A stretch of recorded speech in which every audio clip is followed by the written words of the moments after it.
brief statement, which we will pass out to everyone. Due to the ongoing legal circumstances centered around the recent allegations and charges, we have determined that today's press conference cannot be held and will not be rescheduled. Who made that decision? We will not have any further comment. Jeff, you called this press conference. Why did you call? Mark Brennan of Fight on State here with another Joe Paterno press conference wrap. Has to be the craziest press conference, non-press conference I've ever covered.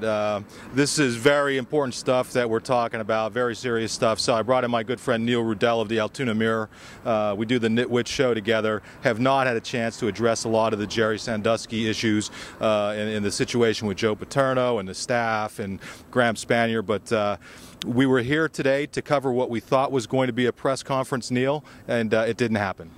No, I really wondered how Joe was going to handle this. They put an edict out last night, a request reminding everybody they're only going to have football questions, and you have all this media that's been here for a couple days. You know, I'm thinking good luck with that. But I thought Joe was probably going to walk out of this press conference if it got that far. But you know, just canceling it really doesn't shock me. Yeah, the canceling it, though, Neil, the way they did, I mean, this has been a public relations nightmare for them for obvious reasons, for serious, you know, terrible reasons. But they only added to it by the way they dealt with this. There were national media here from everywhere. We're near the south end zone entrance to the stadium, and there were at least, would you say, 200?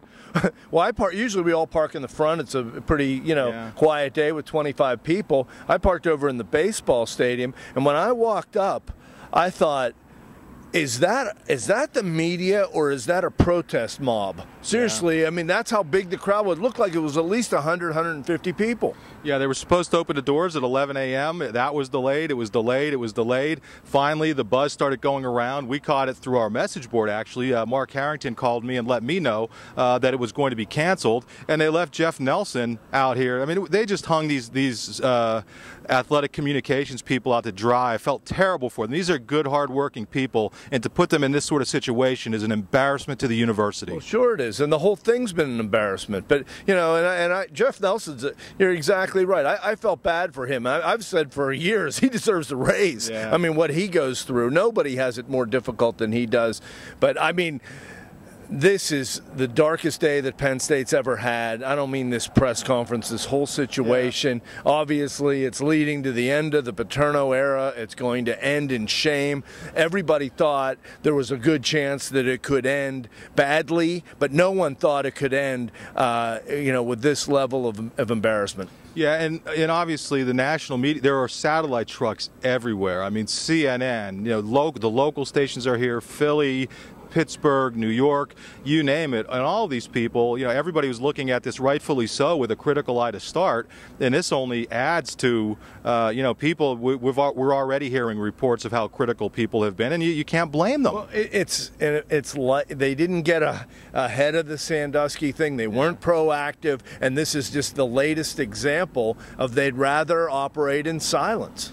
Yeah, Neil mentioned it. It sure does look like this is going to be the end of the Joe Paterno era at Penn State. You know, I really want to avoid talking about the legal ramifications. I'm on record as saying, listen, we have only heard half of the story. But the half that we've heard, a lot of it, just the way things were handled, does not seem as if it was handled real well. And then after all of this broke, Neil, I don't think they could have handled things anything worse. With Joe putting out a statement, Spanier putting out a statement, everybody putting out statements, stepping on each other's feet, and then canceling this thing. Wow. You know, conflicting statements. How does the university that has that many years to prepare for an inevitable you know, legal questioning of their allegations, go down there with different stories? Yeah, it's unbelievable. I'd like to bounce one thing off of you as managing editor of the Altoona Mirror. Listen, we like to have a lot of fun when we do this and when we do the nitwits, and we joke around. But on a serious note, as managing editor of a major newspaper in the state,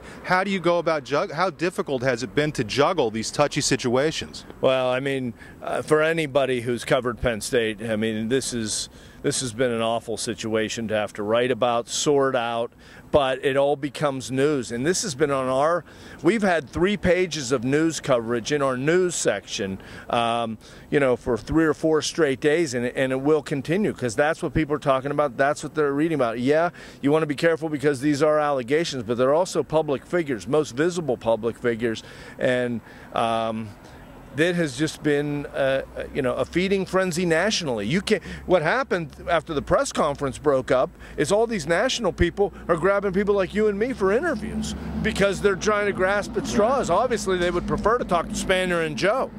Yeah, and it's the other difficult part about this situation from Penn State. Sooner or later, Joe's going to have to face the media. Is he? Yeah, well, I guess that's a good question. I mean, is he going to coach this week? I mean, that has to be open to debate whether he were to step down or not. I mean, I really wonder, you know, as we tape this, you know, the New York Times is reporting that Penn State is plotting his exit. Now, whether that exit will be this week, next week, before or after the bowl game, who knows? But I mean, I think it's distinctly possible that we may not see him in person again. Yeah, and it would be, you know, it's just terrible to think about that. I know there's so many different things. He's not going to want to appear in any kind of press conference setting. Well, that's and their whole thing where they put out a release saying, you know, it's going to be football only. Come on, they're not that naive, and maybe they are.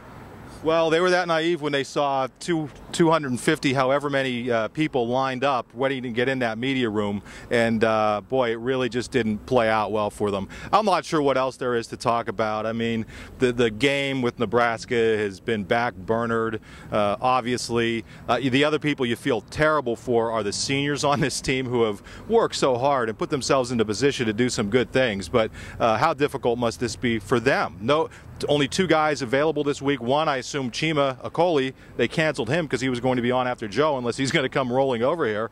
And, you know, are they going to subject Drew Astorino to stuff tomorrow? He's supposed to be. They shouldn't. It's terrible. Joe ought to get out and make, you know, he's the face of the program. Right. Speak up. The only thing that could really slow this freight train down would be his announcement of his retirement. I mean, unfortunately, that's what it's come to, and I think that would stop the hemorrhaging that exists right now.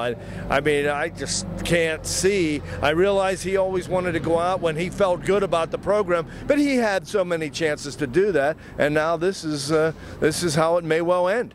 Well, I think we're going to wrap up on that note. Again, there's no real sense talking about football, given everything that's gone on. We're outside here at Beaver Stadium. Reporters still milling about a little bit. It's, you know, people just kind of filtering out and leaving. Neil, I appreciate you joining me. I know this isn't the easiest stuff to talk about. We're with Neil Rudel of the Altoona Mirror. You can read his stuff at altoonamirror.com. We also do the Nitwit Show together. You can see that every Sunday night on the local, on WTAJ, and it's online at altoonamirror.com as well. So for Neil Rudel, I'm Mark Brennan. Hopefully we'll be talking to you next week after some sort of press conference wrap. Thank you.